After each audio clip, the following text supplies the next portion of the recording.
आदिम तीर्थंकर प्रभु आदिनाथ मुनिनाथ, आदि व्याधि अडमड मिटे तुम पद में ममनाथ। चरण शरण है आपकी तारण तरण जिहाज, भव दधि तट तट ले चलो करुणा कर जिनेराज। बोले मंडी भामोरा के अतिशयकारी बड़े बाबा आदिम तीर्थंकर आदिनाथ भगवान की। मूल नायक 1008 श्री चंदा प्रभु भगवान की। परम उपकारी संत शिरोमणि आचार्य गुरुवर विद्यासागर जी महामुनिराज की। परम पूज्य मुनि श्री 108 दुर्लभ सागर जी महाराज की। पूज्य मुनि श्री 108 निरंजन सागर जी महाराज की। बोलिए परम पूज्य मुनि श्री 108 संधान सागर जी महाराज की। नमोस्तु महर्षि। स्थिति ऐसी है कि जगत का स्वभाव है आया ऐसो जाएगा। राजा रंकोर फकीर, फकीर भी जाएगा, ऐसा तो है नहीं कि वो जाएगा नहीं, है ना। और सबसे ज़्यादा खुशी की बात तो ये है आप लोगों को भी कि बड़े बाबा का पंच कल्याणक होना है। 12 फरवरी से 22 फरवरी तक की तारीख आ गई है, जिस तारीख का सबको इंतजार है। बुंदेलखंड के तो बच्चा बच्चा यही चाह रहा है कि उस बड़े बाबा के उस भव्य महामहोत्सव में हम लोग भी शामिल हों। चलो बुलावा आया है, बड़े बाबा ने बुलाया है। और आप लोग तो सौभाग्यशाली हो कि बड़े बाबा के पास में ही बैठे हैं और बड़े बाबा के पास में ही जाना है। हम लोग भी इस मामले में तो सौभाग्यशाली हैं कि बड़े बाबा के पास से बड़े बाबा के पास में जाना है। ये खड़े बाबा बड़े बाबा हैं, वो बैठे हुए बड़े बाबा हैं, और वहाँ पर छोटे बाबा का समोसरण भी देखो। भरत चक्रवर्ती का वह प्रसंग अपन ने सुना ही है कि कहाँ पर पुत्र रत्न हुआ मुंह देखने नहीं गया, और चक्र रत्न प्राप्त हुआ देखने की जरूरत नहीं है मुझे, लेकिन भगवान को केवल ज्ञान हो गया है तो दौड़ पड़ता है पूरी की पूरी प्रजा को लेकर। जैसे ही मालूम चला कल 4:45 बजे कि बड़े बाबा ने बुलाया है या बड़े बाबा के पास जाना है, तो चलना ही है, सबको चलना है। आप लोग भी साथ में और हम भी साथ में हैं। भक्त वही होता है, भक्त और भक्त गुरु का नाता उस सूरज की तरह होता है। जैसे सूरज उठता है तो कमल खिल जाता है, सूरज डूबता है कमल भी बंद हो जाता है। इसी प्रकार से आप लोगों का यहाँ वात्सल्य और प्रेम इन दिनों में पूरे 6 महीने में खूब भरपूर मिला है। हर व्यक्ति हर वर्ग ने खूब लाभ भी लिया है। बस अब तो यही कहना है कि जो आप लोगों को थोड़े बहुत जो हम लोग दे पाए हैं दाने बीज के रूप में, उनको सुरक्षित रखना है। और वो सुरक्षित तभी रह पाएंगे जब हम उनको वपन कर दें, उनको बो दें। बोने के बाद में निश्चित रूप से वो बीज आपके कई गुना आपको फल देते रहेंगे। 1-2 बातें जो प्रासंगिक है उनको करके विराम लेंगे, क्योंकि सुनने की भी मानसिकता नहीं है और बोलने के भी नहीं है और पालना भी है, तो दोनों तीनों काम एक साथ ही हो रहे हैं। और फिर अभी आगे का प्रोग्राम भी आप लोगों को मालूम है, समय कम है और काम ज़्यादा है ना। चलना भी खूब है, लेकिन सब पहुंच जाएंगे अपन लोग आराम से, कोई दिक्कत नहीं है। जब यहाँ समय पर सूचना मिल गई आ गए तो अपन को चलना ही है। इस प्रकार से आयोजन भी आप लोगों ने खूब किए हैं, आप लोगों के द्वारा कार्यक्रम की खूब भरमार रही। लेकिन प्रयोजन क्या है? प्रयोजन क्या है? आयोजन के प्रयोजन को अपन को नहीं भूलना है। चातुर्मास ऐतिहासिक चातुर्मास हुआ है। हर माता जी हर महाराज जी कुंडलपुर में भी बैठकर यही बात बोल रहे हैं कि मंडी भामोरा का चातुर्मास तो एक ऐतिहासिक चातुर्मास हुआ। और साथ में ही उन लोगों का ये भी कहना है कि सबसे ज्यादा पुण्य भी मंडी बामोरा वालों का ही लगता है। कि उनको लाभ भी सबसे ज्यादा मिला है, सबसे ज्यादा। आप देख लीजिए, इसलिए और देने में हम लोगों ने तीनों ने कोई कसर नहीं रखी। आप लोगों की जितनी झोली थी उस अनुरूप देते गए। बड़े महाराज जी भी अपनी क्षमता के बाहर प्रथम चातुर्मास, हम तो फिर भी प्रमाण सागर जी के साथ में रहे तो दंड फंद देखे हुए हैं। हाँ, वो तो कभी किसी से बोले भी नहीं। बड़े महाराज जी तो कभी लेडीज की तरफ, लड़कियों की और महिला की तरफ तो आंख उठा के भी नहीं देखा हमने तो 7 साल में उनको। लेकिन आप लोग बहुत खुशनसीब हैं कि उस शख्स से आपको बात करने का अवसर प्राप्त हो गया, उनसे आपको स्वाध्याय सीखने का प्राप्त हो गया। और क्या, इससे बड़ा क्या पुण्य होगा। अपने आप को पुण्यशाली समझे, दिल को छोटा नहीं करना है। जाते हैं कोई भी, और गुरु जब जाते हैं तो लगता ही है। और हम लोगों को भी आप लोगों का इतना वात्सल्य लगा है तो आप ही लोग तो संबल दे पाएंगे, नहीं तो आप लोग देख देख के हम तो उधर देख ही नहीं पा रहे, इधर ही देख रहे हैं। पुरुषों की तरफ ही देखना सही है अभी तो, महिलाओं की तरफ नहीं देखो, नहीं तो गड़बड़ हो जाएगा। वो हम भी शुरू हो जाए, मंडलाचरण ही नहीं हो पा रहा था तो कहाँ से शुरू कर पाएंगे। एक बात याद रख लेना कि एक पेड़ था हरा भरा, कल बसंत पंचमी थी ना, तो पेड़ हरा भरा। अब वो हरा भरा पेड़, खूब पक्षी उसमें निवास करते, खूब पथिक आकर उसके नीचे विश्राम करते और सबको छाया भी देता, वह पेड़ फल भी देता। अब धीरे धीरे धीरे धीरे धीरे धीरे वह पेड़ सूखने लगा तो गांव वासियों ने सोचा भैया इसमें खाद पानी आदि डालो ताकि यह हरा भरा बना रहे। उसमें खाद पानी आदि डाल रहे हैं, अब फिर भी वो हरा भरा नहीं हो रहा। बहुत पुरसाद कर लिया। एक दिन एक महात्मा जी का निकलना उधर से हुआ और वो बोलते हैं, महात्मा जी ये पेड़ जो है ना पहले बहुत बड़ा और बहुत विशाल था, आज एक ठूंठ के रूप में रह गया। इसके नीचे हजारों लोग विश्राम करके चले गए। पशु पक्षी भी इसके नीचे विश्राम कर रहे हैं, घोंसला बनाते थे। अब कोई भी इसके पास नहीं आ रहा है। ऐसा क्या हो गया है, आप ही बता सकते हो। हम लोग खाद पानी भी खूब डाल रहे हैं। बोले ये पेड़ कभी भी हरा भरा नहीं होगा, ये पेड़ कभी भी हरा भरा नहीं होगा। बोले क्यों, क्या गलती हो गई। बोले इसकी जड़ में कीड़े लग गए, इसकी जड़ में कीड़े लग गए, इसलिए ये हरा भरा नहीं होगा। अगर करना है तो पहले आपको वो कार्य करना होगा जिसके माध्यम से यह पेड़ वापस से हरा भरा हो। ये एक सीख है। जिस समाज में फूट का कीड़ा पड़ जाता है वो कभी भी हरा भरा नहीं होता। इसलिए हमें आपस में मिलजुल के रहना है, एकजुटता रखनी है। उसी के माध्यम से आपने जो थोड़े बहुत अभी जो बोल रहे थे, चाहे वो औषधालय को लेकर हो, चाहे वो अन्य और कोई चीजें हैं, चाहे वो अपना इतना बड़ा ये कार्य एक यहाँ पर जिनालय बनाने जा रहे हैं, तो यह एक बीज बोया है। जैसे ही बीज बो देते हैं उसके चारों तरफ पहले ही खरपतवार उड़ना शुरू हो जाती है हर नमी के कारण। तो उसको उखाड़ के बाहर फेंक दो, नहीं तो वही पूरा पानी पी जाएंगे, फिर भी पानी पौधे को क्या मिलेगा।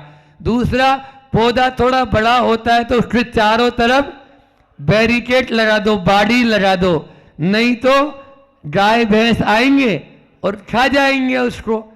इसलिए बैरिकेड की जरूरत है। मंडी बामोरा में इतना तो हम बिल्कुल आश्वस्त हो चुके हैं कि ये खरपतवार भी नहीं उगेगी और ये बैरिकेड भी ऐसा मजबूत बैरिकेड होगा जिसको कोई भी तोड़ नहीं सकता है, कोई भी हिला नहीं सकता है, कोई भी उसको क्षति पहुंचा नहीं सकता है।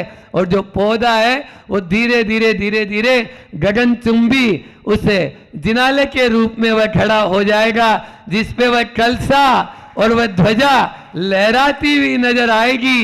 देवता लोग भी इधर से गुजरेंगे, एक बार ठिठक के खड़े हो जाएंगे।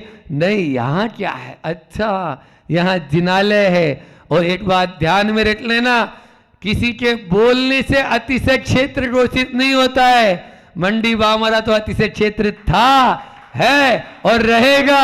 यहाँ तो जहां पर खोदो वहीं पर प्रतिमाएं निकलती है। इतने बड़े 14 फीट की उत्तंड प्रतिमाएं है, कड़रासन की निकली है आपके यहीं से, और भी बहुत सारे जिनमें निकले हैं। एरन गांव है पास में ही, वहां पर भी जहां भी देखते हैं निकलती रहती है। इस प्रकार से यह आपके लिए एक सौभाग्य का विषय है। मैं तो कह रहा हूं, आने वाले समय में अभी जैसे कुंडलपुर में यात्रियों का तांता लगा रहता है, वहां पर धर्मशाला खाली नहीं रहती है, वैसे यहाँ पर भी आसपास के एरिया में सब पहले मंडी बामोरा चलो, वहीं पर अपना बड़े बाबा के दर्शन होंगे। अभी कल ही भोपाल वाले आए थे, आप लोगों को मालूम हो, वो लोग यही बोल रहे थे, महाराज जी क्या जादू है इनमें, इन बाबा में पता ही नहीं है। हम तो बस जाते हैं, लेकिन बस दिन भर यही याद आते, यही याद आते, ये खड़े बाबा। तो ऐसे और है भी, हम तो वहां ध्यान लगाने के लिए बैठे, ऐसे बाबा कर रहे जैसे बात कर रहे हो, अपन से बोल रहे हो। इस प्रकार के अपन को यानी जो बाबा मिले तो चिंता नहीं, मैं हूं ना, तू क्यों चिंता करता है। अभी अभी भजन गाया था हमारे गब्बू भैया ने, समाज के सभी लोगों ने। मैं तो बोलता हूं, जितने गुणों की प्रशंसा करें मंडी बामोरा वालों के, उतने ही कम हैं। इस दौरान हर चीज में, हर चाहे वो क्लास हो, चाहे वो यानी प्रवचन हो, चाहे वो शाम को पाठशाला ध्यान आदि हो, इनमें सब में आप लोगों ने बहुत ही रुचि पूर्वक भाग लिया है। और साथ में ही अभी जैसे मान ली अध्यक्ष जी भी बोल रहे थे कि हमारी ओर से क्षमा याचना। आप लोग तो देखो, बड़ों को चाहिए क्षमा तो, है ना, छोटे तो कुछ भी करे तो उनका तो माफ ही है ना, लेकिन बड़ों को गलती नहीं करना है। लेकिन फिर भी अभी हम लोग पहला ही चातुर्मास था और बहुत सारी तीनों से गलतियां हो सकती है, तो हम आप पूरे समाज के सामने यह आज फिर से एक बार अपन क्षमा याचना कर लें। जो भी बात जिसके भी मन में हो वो वहीं छोड़ दे और अपने आप को साफ कर ले। यही तो रास्ता है, यही हमारा धर्म है, और कोई धर्म है ही नहीं। हाँ, छोटे महाराज जी से भी आज बहुत अच्छे से बातचीत हुई, तो उनसे भी बहुत बढ़िया से हाँ हो गया। तो ये सब चीजें अपना आप ही आगे बढ़ता चला जाता है, अपन को करना है। यहाँ पर तो यह साधना स्थली जैसा लगा, और हर क्षेत्र। और एक और बार बता दे, आतिथ्य सीत ना हो, मैं तो बोल रहा हूं कि आतिथ्य सीत ना हो तो एक बार मंडी बामोरा आ जाओ, उन लोगों से सीख लो कि किस प्रकार से अतिथि का आतिथ्य किया जाता है। एक आवाज में, अभी देखो ना, मीटिंग का कोई पता नहीं रहता है, और हम लोग तो देखते कैसे आएंगे। और अभी गुरुवार भी था एक दिन, तो अभी गुरुवार को बस थोड़ा सा मैसेज मिला, सब तुरंत आ गए। नहीं, महाराज जी ने याद किया है, ये एक यूनिटी इसको बोलते हैं। मैंने पहले दिन जब आया था तब भी बोला था, एकता, अनुशासन और सामंजस्य, यही हमारे लिए आगे बढ़ने के सूत्र हैं, और यही सबके लिए हम उन्हीं के ऊपर आगे बढ़ते चले जाए। गुरुजी भी वही पसंद करते हैं, आचार्य श्री जी भी यही चीज पसंद करते हैं। एकजुट होकर अपन कोई भी कार्य करेंगे, निश्चित रूप से आगे बढ़ते चले जाएंगे। अपने मन में किसी प्रकार की कोई भी दुविधा अपन को नहीं रखना है। पूरे उत्साह और उमंग के साथ आप लोगों ने यह चातुर्मास, और चातुर्मास के बाद में अब शीतकाल वासना भी मिली गई आप लोगों को। हाँ, तो इसलिए यह शीतकाल का जो समय था वह भी आचार्य भगवान कहते हैं, आया बसंत और पाला उड़ंत, मतलब सर्दी गई। यह एक यानी जो है बहुत बड़ी घोषणा आप लोगों के लिए सौगात लेकर आई है। सभी उस महा महोत्सव में आप लोग भी शामिल हो, और उत्साह और उमंग के साथ में यह जो एक बहुत बड़ा बीड़ा उठाया है उसको आगे लेकर चले। इसी प्रकार से औषधालय भी एक देखो समाज सेवा परोपकार के लिए यह उपक्रम किया गया है और दिगंबर जैन समाज के लिए तो ये बहुत ही बड़ी उपलब्धि है। फिजियोथेरेपी सेंटर हो चाहे वह औषधालय हो, तो इसको आचार्य श्री जी का मानना होता है। बहुत अच्छी बात याद आई कि व्यक्ति का भविष्य नहीं होता, संस्था का भविष्य होता है। लिख लेना, व्यक्ति का भविष्य नहीं होता, संस्था का भविष्य होता है। हमें व्यक्ति के रूप में उसको यानी नहीं देखना, संस्था के रूप में देखना है। संस्था आगे बढ़ती चली जाएगी, बढ़ती चली जाएगी।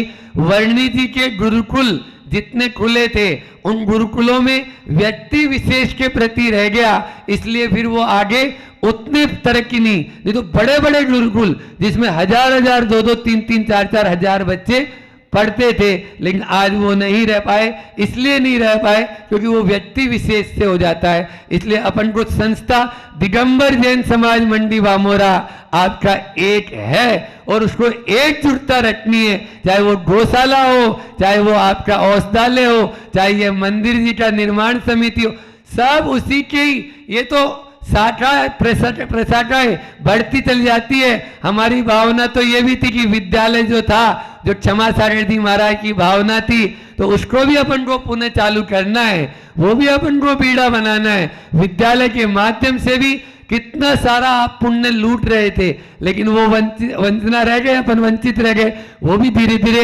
एक कार्यक्रम, पहले ये एक कार्य जो हाथ में लिया है इसको पूर्ण कर ले और इसी के माध्यम से फिर उस नए जो आपका एक यानी रचने वाला, इतिहास रचने वाला है वह भी हो जाए। इस प्रकार से ये सब कार्य धीरे धीरे धीरे धीरे होते चले जाएंगे। हम सब इन्हीं भावनाओं के साथ में अपनी वाणी को विराम दूंगा कि जाना और आना लगा रहता है, जाना और आना लगा रहता है। मन में जो, दिल में जो एक बार घर कर लिया है वो कभी भी कहीं नहीं जा सकता, कहीं नहीं जा सकता। मेरे दिल के कोने से आप बाहर निकल कर जाओ तो मैं जानूं, ऐसा भजनकार गाते हैं। समझ में आई कि हाँ, दिल का ये छोटा सा कोना है, लेकिन हमने आपको उस हृदय रूपी सिंहासन पर विराजमान कर दिया है। वहां से अब आप कभी भी जा नहीं सकते हो। क्षेत्र की दूरी दूरी नहीं कहलाती है, भावों की दूरी दूरी कहलाती है।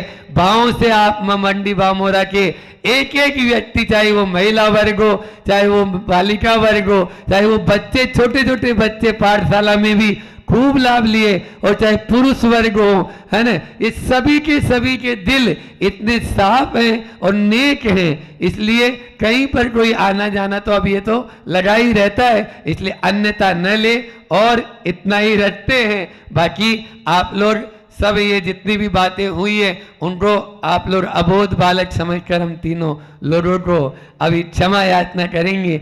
इसी परम पुनीत भावना के साथ में अपनी वाणी को विराम देता हूं कि खम्मामि सब जीवाणाम सव्ये जीवा क्षमंतु में। सब जीव हमें क्षमा करें और सब जीवों को हम क्षमा करें। यही हमारा धर्म है, यही अहिंसा धर्म है, यही आचार्य गुरुवर विद्यासागर जी महाराज का धर्म है। बोलिए अहिंसा परमो धर्म की। आचार्य गुरु और विद्यासागर जी महामुनि राज की। आपके लिए वो चाह रहा है, पैसे को नहीं चाह रहा, सत्य घटना है। आपके घर की कहीं ऐसी घटना नहीं बन रही हो कि वो घर ऐसा ना हो कि वो बच्चा बेचारा सिर्फ, वो उस दिन भी बोला था रविवार के पापा ना बन जाओ आप, कि बस, नहीं तो वो जब उठता है उसके पहले स्कूल चला जाता है और आप सोते नहीं हैं, और जब वो आते हैं तब तक वो सो जाता है। रविवार वाले पापा मत बनना आप। बच्चों को समय दो, परिवार को समय दो, पत्नी को समय दो, माता पिता को समय दो। आपका वो भी कर्तव्य, उस कर्तव्य से कभी पीछे मत हटो। अगर आप उससे पीछे हट रहे हैं तो आप अपने आप को धोखा दे रहे हैं। आप अपने आप को धोखा नहीं दे रहे, बल्कि पूरे परिवार के साथ आप गलत कर रहे हैं। समय दो, समय के साथ साथ उनको प्रेम दो, वात्सल्य दो, स्नेह दो, तो बहुत अच्छी बात है। मनुष्य का जीवन धन के साथ जीना था, लेकिन आज मनुष्य ने धन के लिए जीना सीख लिया। ये बहुत बड़ी गलती है। साधन था पैसा, लेकिन आज साध्य के स्थान पर बैठा लिया इस पैसे को। बताओ क्या हो रहा है। इसी के कारण ये जो अराजकता आ रही है, ये क्लेश आ रहा है, ये कष्ट आ रहा है, हर दुख, हर घर में ये परेशानी है, हर घर में आज जो इस बात के लेकर हर घर में झगड़ा है कि आपको हमारे लिए समय नहीं है, हमारे बच्चों के लिए समय नहीं है। तो क्या ऐसा धन और क्या ऐसी संपदा कि आप उसी में लगे? नहीं, जिनके लिए कमा रहे हैं उनके लिए आपको समय भी देना चाहिए, वो भी आपके लिए बहुत बड़ा ध्यान है, वो भी बहुत अच्छी आपके लिए कहना चाहिए कि गिफ्ट हैगी। उस बच्चे की गिफ्ट समय थी, पैसा नहीं था, कुछ नहीं था, लाख उनने गिफ्ट दिए इतने साल से, लेकिन समय नहीं दे पा रहे। आप अपने बच्चों को समय दो, परिवार को समय दो, वो आपका कर्तव्य है, उस कर्तव्य का आपको पालन करना चाहिए। आप अगर कर्तव्य का पालन नहीं कर रहे हैं तो मान के चलना आप गलत कर रहे हैं, आप गलत करते जा रहे हैं। इस बात को ध्यान रखना। आज वो चीज़ याद आ गई तो मैंने बोल दी, क्योंकि लोभ का विषय खत्म होने वाला है, फिर आगे हम बता पाए नहीं बता पाए ये बात की बात है। एक और घोड़ा गाड़ी का एक उदाहरण मैंने लिया, उसके सामने और इसी को मैं बताता हूँ। जीवन वास्तव में विकास की राह पर आगे बढ़ रहा है कि विनाश की राह पर आगे बढ़ रहा है। आपके सामने रखता हूँ, आपका जीवन कैसे हैगा? आपका जीवन विकास की राह पर आगे बढ़ रहा है कि विनाश की राह पर आगे बढ़ रहा है? तो एक उदाहरण के माध्यम से समझने का प्रयास करते। सरलतम उदाहरण है, आप लोगों के बीच का उदाहरण है।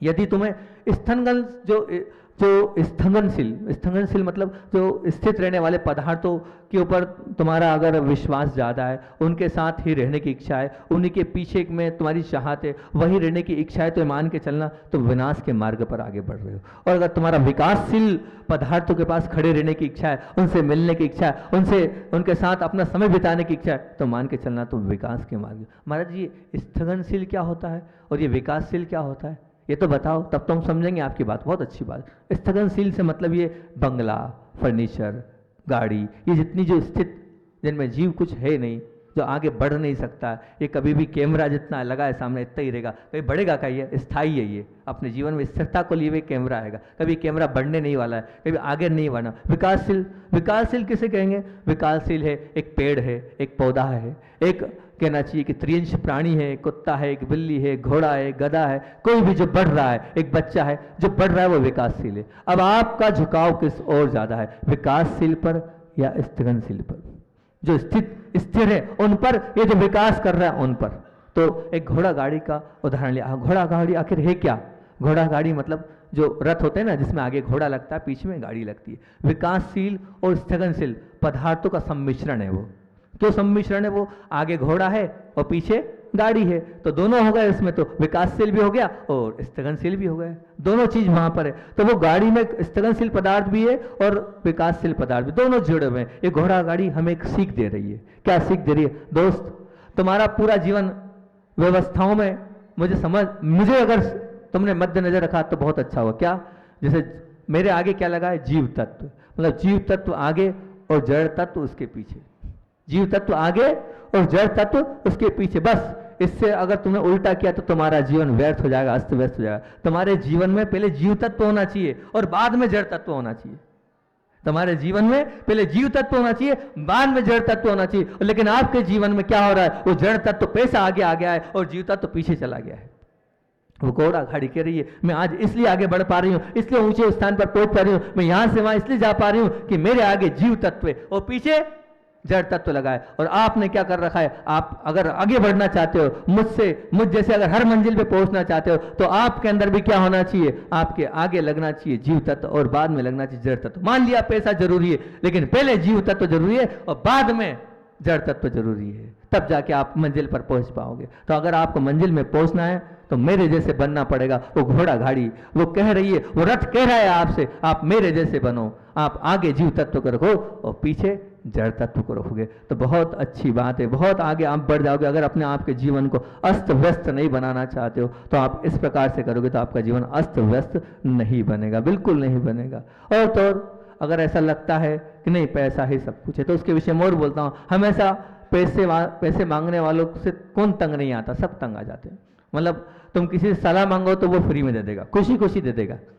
देता है कि नहीं? बिल्कुल दे देगा। और नहीं मांगोगे तो भी दे देगा। तुम किसी से पानी मांगो, पिला देगा, बहुत अच्छे से पिला देगा, खड़े हो जाने किसी घर के आगे। अब तुम किसी से भोजन मांगो, वो भी दे। अब इतने दिन से 40 दिन से महाराज बोल रहे हो तो भोजन तो दे ही देंगे हम, इतना तो कर ही लेंगे, कर ही लोगे आप। 40 दिन हो गए उसी पे बोलते बोलते, तो अब भोजन मांगोगे तब भी वो दे दो। अब कोई ने पैसा मांगा तो शायद मन ही नहीं होगा देने का, और देना पड़े तो मजबूरी में देना, मजबूरी में दोगे। और उसमें भी सामर्थ्य छुपा के दोगे, कम दोगे, खुशी खुशी नहीं दोगे। और फिर अगर मान लो वो रोज रोज आ जाए तो फिर तो क्या बात है, फिर तो विवाद का कारण बन जाएगा। उन्होंने कहा भैया वो आया है उठ के चल दो। मतलब ऐसा क्या है, मतलब इस पैसे में, बस इस पैसे का उत्तर यही कि पैसे में सब कुछ है, पैसे में समस्त प्रकार की शक्तियां, इसलिए पैसे से आपको इतना लोभ है। जैसे कहते हैं ना, आकाश में जैसे सभी पृथ्वियां हैं, आकाश मंडल है, उस आकाश में सभी पृथ्वियां हैं, पृथ्वी में जैसे सभी सागर है, आकाश में जैसे सभी पृथ्वियों का समावेश है, और उन पृथ्वी में जैसे सभी वो सागर हैं, उन सागरों का समावेश है, और उस सागर में सभी नदियों का समावेश है, सागर में सभी नदियों का समावेश है, और उस नदी में जैसे सब बूंद बूंद का समायोजन है, जलचर जीवों का समावेश है। उसी तरह इस पैसे में यश है, इस पैसे में कीर्ति है, इस पैसे में प्रसिद्धि है, इस पैसे में सुविधा है, इस पैसे में सुरक्षा है, इस पैसे में संबंध है, इस पैसे में शक्ति है। इन सब का समावेश होने के कारण आप पैसे के पीछे पड़ गए हो, उसी के पीछे लग गए हो। लेकिन फिर भी मैं आपसे एक बात कर रहा हूं, एक ध्यान रखना, पैसे में सब कुछ तो है, लेकिन इस पैसे को आप स्थिर बनाना चाहते हो। मतलब क्या है, इंसान पैसे के दान से इतना डर रहा है क्योंकि उसे डर है अल्पता आ जाएगी। तो मैं आपसे पूछ रहा हूं कि आपको डर है कि मैं पैसा दे दूंगा, दान कर दूंगा तो मेरा क्या होगा? तो ठहरो, इस विषय को लेकर मैं इतना ही बोलता हूं कि इस पैसे की क्रय शक्ति है, मान लिया पैसा सब कुछ करने वाला है, पर पैसे की प्राप्ति की ताकत किसमें है?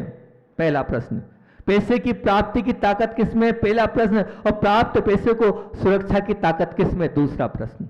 ये पैसा है मान लिया, इसकी प्राप्ति कैसे होगी? दूसरी बात, वो पैसा प्राप्त कर लिया, सुरक्षित कैसा होगा? तो संस्कृत की एक बहुत अच्छी लाइन हैगी कि उपार्जिता नाम अर्थानाम त्याग एव ही रक्षणम।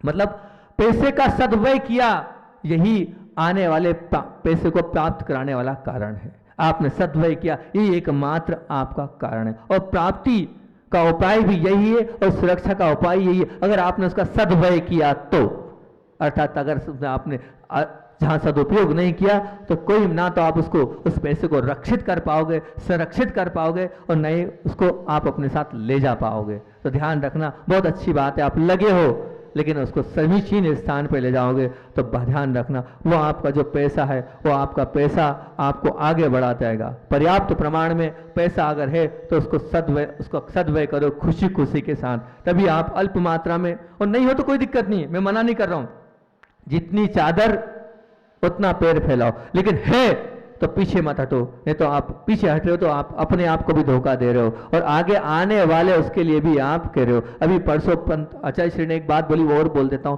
बोले अंतराय कर्म का बंध किसको ज्यादा होता है? बहुत अच्छी गुरुमुख की बात आपको सामने रखना, अंतराय कर्म का बंध किसको अधिक होता है? तो बोले अंतराय कर्म का बंध उसको होता है जो होने के बाद नहीं देता, इसलिए आने वाले समय में नहीं मिलता उसको।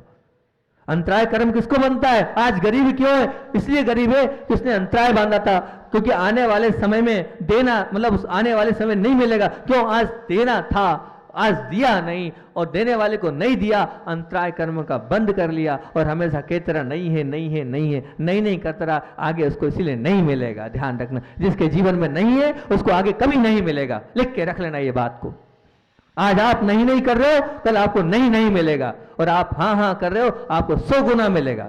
आज 100 गुना आपके पास है तो पहले हाँ कर रहा था, इसलिए आज जिसके पास नहीं है तो पहले उसने 10 बार नहीं बोलेगा, इसलिए आज उसकी स्थिति ऐसी है। इसलिए हाँ अपने जीवन में रखो, आप उपयोग करो, बहुत अच्छे से उपयोग करो। अंतिम बात बोलकर अपनी बात को विराम दूंगा, समय अपना हो रहा है। एक बहुत छुपा रुस्तम निकला एक व्यक्ति। कैसा सुना है तुमने, तुम्हें इनाम मिला है, और अभी तो चतुर्मास का समय, बरसात का समय चल रहा है, कोई प्रतियोगिता नहीं हो रही, फिर भी तुम्हें कोई खेल नहीं, कोई खिलाड़ी नहीं, और इतना बड़ा अवार्ड मिला है। आखिर कारण क्या है इतने बड़े अवार्ड का? कैसे मिला तुम्हें इतना बड़ा अवार्ड? तो वो बड़े उससे बोला, वो हमारी सोसाइटी में 7 मकान हैं, हाँ, तो हम 7 मकान की ट्रिप लगी, और ट्रिप में हम सब लोग घूमने गए, 8 दिन की यात्रा थी। बहुत अच्छी बात है कि वो यात्रा तो थी, तो उसमें तुम यात्रा में कौन सा गुल खिला लिया तुमने? तो बोले देखो, जब अंत में देखा गया तो मेरी जो अटैची थी ना बहुत व्यवस्थित थी, जैसी मैं ले गया था जमा कर, वैसी की वैसी व्यवस्थित मेरी अटैची थी, कुछ नहीं हुआ। बोले क्यों? बोले बड़ी कंजूसी के साथ रहा मैं, कोई उपयोग किसी का नहीं किया, दूसरे की साबुन यूज करी, दूसरे का तेल यूज किया, दूसरे के कप जितना हो सकता था उतना बचा के रखा, ऐसे कैसे ले आया। लोगों को बड़ा आश्चर्य हुआ। और बोले कपड़े, बोले वही के वही रात को धोता, वही पहनता और टावेल ओढ़ के सो जाता। बोले ऐसी तो स्थिति थी। बोले बहुत अच्छी बात है। बोले इसलिए मुझे इनाम मिला है। क्या है ये इसलिए उसको इनाम मिला। सोचो आप, ये हकीकत आपके साथ है। जैसे उसने पूरे सफर के दौरान अपनी उस चीज को यूज नहीं किया, आप भी विचार करो, आप पूरे जीवन के सफर के साथ वो पूरा पैसा रखो संभाल के रखो, भले अवार्ड आपको बाद में मिल जाएगा, लेकिन कोई मतलब नहीं है उसका। क्योंकि हमारा क्या है, राग का यही काम तो है। राग क्या करता है, संग्रह में जितनी रुचि है उस राग को, उपयोग में उतनी रुचि नहीं है उस राग को। प्रदर्शन में जितनी रुचि है उसको, उतनी उपयोग में उसको इतनी रुचि नहीं है। अहम पुष्टि में जितनी उसको रुचि है, उतनी उसको मित्रता में स्थापित करने में उसको उससे बड़े से बड़ा वो नुकसान सहन कर सकता है, पर प्राप्त हुई सामग्री को वो सदुपयोग में नहीं ला सकता। बड़ा एक कहना चाहिए आज के इस मानव का एक बहुत बड़ा ये गलत उसकी धारणा बन चुकी संपत्ति के प्रति। पैसे का राग, एक बात जानना, पैसे का संग्रह करवाता है, परंतु उसका परिणाम क्या है, मानव को दान देने और उस दान के होने वाले पुण्य से वंचित रखता है। ये लिख लेना। शरीर के प्रति राग शरीर का सार संभाल करवाता है, परिणाम क्या, मानव साधना के होने वाले उन सद्गुणों से वंचित रह जाता है। शक्ति का राग, आप शक्ति खूब इकट्ठी कर लो, शक्ति का संग्रह करवाता है, वो करवाने के परिणाम स्वरूप क्या होता है, वो सत्कार्यों में और सत्कार्यों से निर्मित हुए पुण्य के क्षेत्र में वो पीछे रखता है। तो एक बात ध्यान रखना कि याद रखना, कर्म ने जो दिया है, अंतिम बात, कर्म ने जो दिया है वो अंततः यहीं छोड़कर जाना है। जब यहीं उन चीज़ों का छोड़कर जाना है तो सदुपयोग करके जाओ, तभी तुम्हारे इस जीवन की सार्थकता होगी, तो ही हम इस जीवन को जीत के और विनर बन के जाओगे। अन्यथा अगर उसके मामले में तुमने उपेक्षा कर ली तो वो तुम्हारा जीवन जीवन नहीं कहलाएगा, वो हारा हुआ जीवन कहलाएगा। उस हारे हुए जीवन को से ऊपर अगर आप निकलना चाहते हो तो ध्यान रखना, उससे तभी निकल पाओगे जब आप दे के जाओगे अपने जीवन में। जितना है, जितना दे सकते हो, जितने आप बांट सकते हो बांटो। बांटने वाले की पूछ परख होती है, बांटने वाले के लिए सब कुछ मिलता है,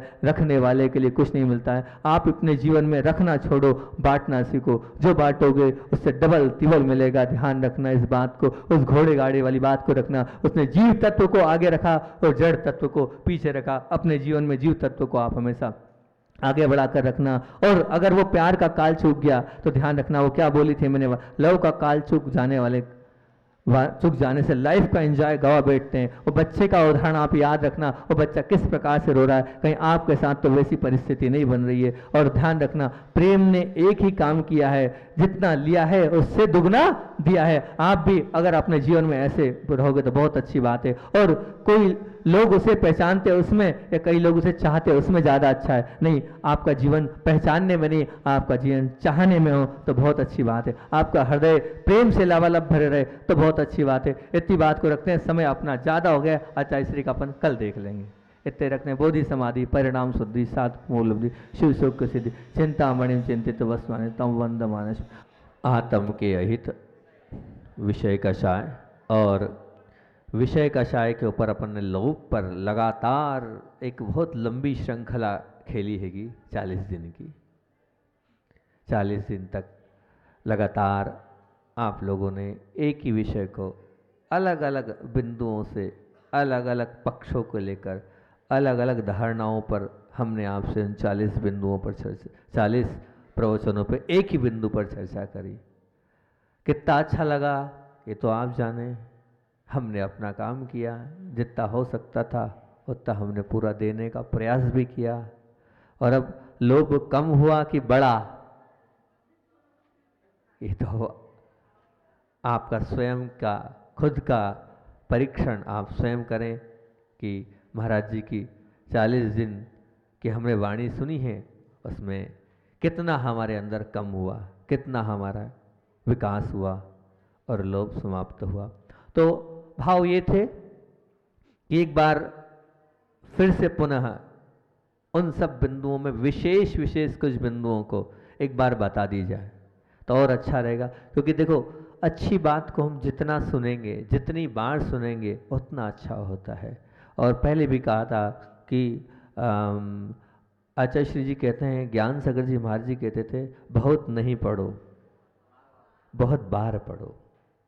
बहुत नहीं पढ़ो, बहुत बार पढ़ो। कम पढ़ो, कम याद करो, परंतु उसको उतार लो। तब तो उसकी सार्थकता होगी। तो अपन उसी को बहुत बार जरूर पढ़ रहे हैं, क्योंकि वो गुरुओं की आज्ञा है बहुत बार पढ़ने की। आचार्य ज्ञान सागर जी महाराज जी ने मात्र एक ग्रंथ था सर्वार्थ सिद्धि, उसको 108 बार अध्ययन किया था। और वास्तविकता में वो अध्ययन के बाद उनका कहना ये था कि मैंने हर बार कुछ नया पाया, कुछ नया मिला। ऐसे आचार्य भगवान बार बार बोलते हैं, वही तत्वार्थ सूत्र 50 साल से पढ़ा रहे हैं 10 लक्षण में, लेकिन हर बार कुछ नया देते थे, हर बार कुछ नया मिलेगा। तो बस अपन उन्हीं बिंदुओं को 3-4 दिन में प्रयास करेंगे पूरा समेटने का। 40 प्रवचन को 4 दिन में बोलना, मतलब सोच लीजिए वो क्रीम इन 3-4 दिनों में मिलेगी, वो मलाई इन 4 दिनों में, वो महत्वपूर्ण चीज़ इन 3-4 प्रवचनों में रहेगी, पूरा सार रहेगा 40 दिन का। हालांकि हर बिंदु को समझाना और पूरी बात करना अब वो तो होगा नहीं, और करना भी नहीं है, क्योंकि बहुत हो चुका है। अब अगला विषय आपके लिए तैयार हो रहा हैगा। तो ये 3-4 दिन अपन चलते हैं, और उसके बाद अगर आप लोगों की रुचि होगी, अगर आप लोगों की भावना होगी, तो हमने कोर्स को बहुत कम कर दिया। जो 3 दिन में बताएंगे उन्हीं बिंदुओं को पूछेंगे।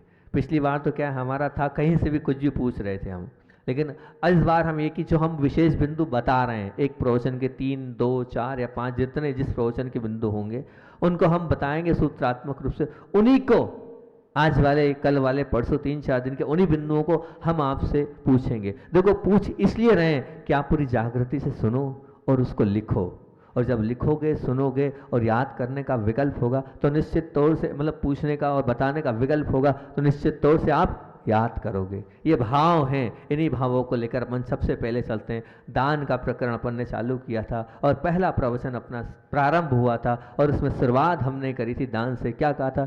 एक बात सदैव याद रखना, बहुत महत्वपूर्ण भूमिका बनाई थी। एक बात सदैव याद रखना कि सत्य कार्यों का संपूर्ण जगत व्यापार का जगत नहीं है, बल्कि जुए का जगत है। इस जगत में जो गिन गिन कर देता है उसे बदले में गिन गिन कर ही मिलता है, और जबकि जो सब कुछ निछावर करने के लिए तैयार हो जाता है उसको सर्वस्व मिल जाता है। ये प्रमुख बात थी उस प्रवचन में। और एक बहुत अच्छा उदाहरण दिया था, एक साधु के दर्शन करने के लिए राजा जा रहा था, राजा लेके जा रहा था एक थाल, लेकिन एक लकड़हारा जा रहा था। वो लकड़हारा, उसके पास कुछ नहीं था, उसकी रोजी रोटी थी वो कुल्हाड़ी। उस कुल्हाड़ी को लेकर वो वहां पर जा रहा था।